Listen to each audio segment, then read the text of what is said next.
few days ago, someone suggested that I would do a top 100 perfumes for life for me, because I have such a trouble with deciding on which perfumes I would choose for like 10 niche perfumes for life, 10 designer perfumes for life, or 10 perfumes for life in general. So I thought that's a good idea. Let's do 5 perfumes for life. No, but in reality, I had this idea a couple of weeks ago, but I think I will do like a top 100 or maybe like top 50 perfumes for life. Let's see, because this top 100 video would be 2 hours long. And I don't know if all of you have the time or want to have the time to watch a long video like that. But let's get into the 5 perfumes I decided on for life. It's going to be a refined version of the other videos because, of course, these are my favorites. So the first one is, I think, my all-time favorite, and that is Musk Therapy by Initio. I talk about this perfume all the time. It's just a Yasmin type of perfume. It's me in a bottle, I feel like. I love the design, I love how clean it looks, and it smells like a clean girl perfume. As I always tell you, for me, this is perfection and a masterpiece because it's simple enough to be an everyday perfume, but it's also special enough to be a wedding perfume. This is a musk, blackcurrant, mandarin, magnolia, sandalwood perfume. So you mainly, for me, get a very clean musk that smells like fresh laundry, but then you get the juicy blackcurrant that is very natural smelling with the other citrusy notes and the beautiful magnolia, which is one of my favorite flowers, and then the creaminess from the sandalwood. It's refined, it's smooth, it's well blended, it's not too hard to understand, and so many people love this perfume for good reason. So I'm not going to talk a lot about this perfume anymore, but you know, I love it, and this is safe. When it comes to fall and winter perfumes, I was having a hard time because I discovered so many perfumes that I'm so happy with. So honorable mentions would be Changing Constance by Penhaligon's or Trussardi Emanuele, but I decided on this one because I have had this perfume for a while, for years in my collection, and I still love it. I'm still so excited once it gets a little bit cooler and I get to wear it more often. So this one is Myrrh and Tonka from Malone. It's still, as you can see in the old packaging, it's so good. This is definitely a unisex perfume. And you may know, I always tell you, for me, perfume has no rules. It's not, this is for men, this is for women, this is unisex. You can wear whatever you feel like wearing in general. You do you, boo. But this one is a little bit more on the traditionally masculine side because there is a very prominent aromatic lavender in here. But I love lavender, and there is lavender in a lot of women's scents nowadays as well. But this is basically lavender, myrrh, tonka, vanilla, and almond. And that is what it smells like. It's so good. It's sweet. There is vanilla in here, but I smell more so the tonka bean actually. And it's almost like a vanilla bean, because that one definitely smells like vanilla, but it's not the creamy vanilla that we think of. It's more so almost like bitter, you know, like it's this specific type of smell and also taste. So it's not a super sweet scent. And then you get the most perfect myrrh. I love myrrh as a perfume note.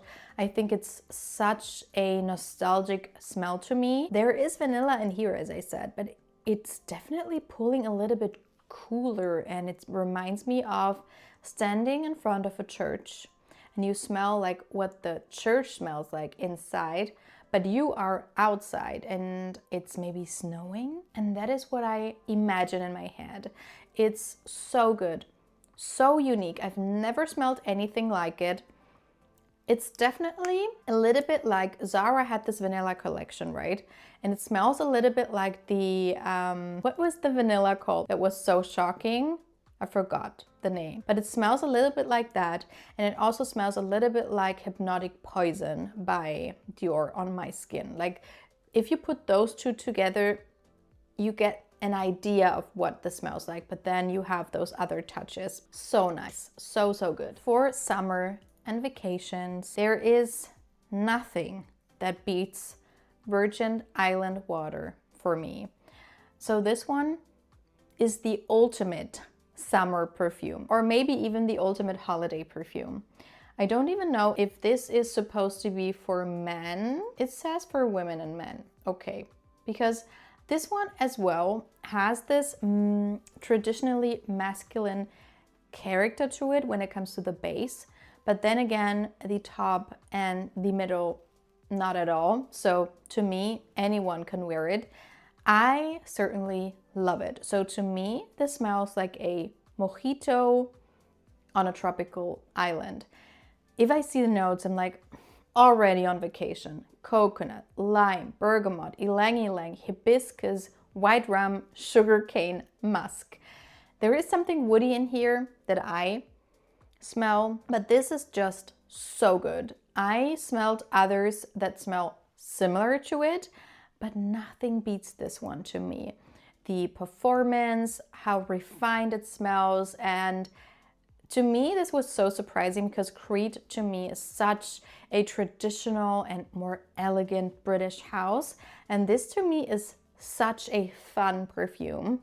And I don't know, but it still is refined and elegant. It's not very juvenile smelling at all, but it's just so good. It's creamy from the coconut. It's super sour and citrusy from all of these citrusy notes, but then you have the florals in here, and of course the ylang ylang, which is one of my favorite florals, to make it a little bit more uplifting and more round, and then the ginger and the rum to make it a little bit spicy and more niche, but it's still very easy to understand and to wear. I love it, and I cannot believe that I'm just down to here, because when summer comes, I drench myself in this one. It's so good. Okay, for the next one, I wanted to preface it with saying that I thought so much about which perfumes to pick, and I thought of maybe doing like half designer or half niche or whatever, just like a niche version, a designer version. But then I was like, no, I'm just gonna pick the first perfume I think of. And if it's just niche perfumes, then so be it. Or if it's just designers, that's nice as well. But most of these perfumes are niche perfumes, but this one is not, and it had to be in the video. And let me tell you, because I saw a comment a few weeks ago from someone saying like, why are you just showing niche perfumes, and don't you know in what time we're living in? And I get that, but this is a perfume channel, and I think a lot of people know that I am not just showing niche perfumes. I show you whatever I feel like showing you, from Arab perfumes for 10 euros to Perfumes to designer releases to very luxe niche perfumes, and you can choose whatever you want from those videos to watch or to order, whatever. But this one is a great offer, although I have to say, a lot of designer perfumes are now having niche perfume prices. So sometimes they're not really that like apart from each other when it comes to the price. Anyway, this is Burberry Goddess, of course. And this is a perfume I liked from the get-go, but I fell in love the more I smelled it. And now it's just one of my favorite vanilla perfumes, and for that reason, I mean, you can clearly see how much I use it, and I have a large perfume collection. It's just so good to me. So this is quite a simple perfume. It has vanilla, lavender, cacao, ginger, and then vanilla caviar and vanilla absolute in the base. So it's a vanilla bomb, but then you also have something to make it a little bit more interesting, cacao, ginger, lavender. And that is exactly what I get. It's a creamy vanilla that is quite sweet, but then you get something cold and a little bit almost like fresh green pulling, I think from the lavender and the ginger. and the cacao makes it a little bit more dry. So interesting. It reminds me a lot of Mon Guerlain by Guerlain, but that one for some reason on my skin I don't really like as much as I do this. And you can see the juice. This was very disappointing when it came to the performance when I first got it. I only got maybe like 3 to 4 hours of wear time, whereas now that I have had this for a long time. How long actually? A year? More? Maybe more. This one, almost beast mode. This is so strong. I only spray about 3 to 4 sprays, which is not a lot for me. And it's still so strong. I have to be in the mood. It got so strong, but this one is just like a nice, easy to wear vanilla that's not just vanilla.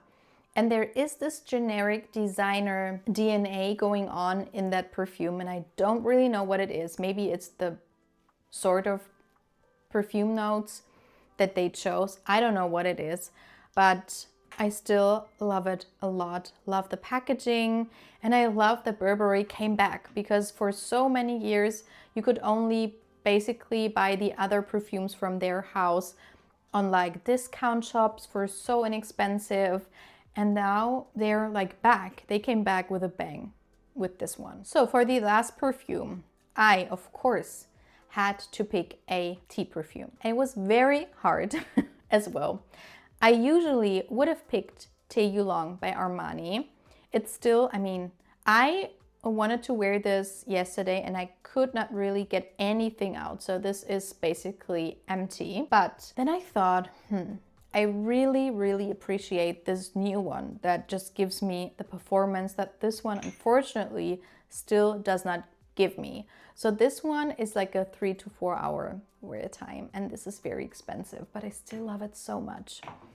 But I decided on Wulong Cha by Nishane. So they are quite similar to each other. This to me is a little bit more sharp. This one is a little bit more floral and smooth, but I don't know if it's maybe that, because this one is so good when it comes to performance. This, for a tea citrusy type of perfume, is almost like a beast mode when it comes to this perfume family. It's so good. It lasts about, I would say, 7 to 8 hours, which is a lot. And this one has quite interesting notes, because you have oolong tea, you have citrusy notes that you get a lot, but then you also have fig, nutmeg, and musk. And the base is actually a little bit on the spicy side, and I get the fig in there as well, which is quite a creamy fig because there is musk in here, and it translates into like a creamy fig on my skin. Very beautiful.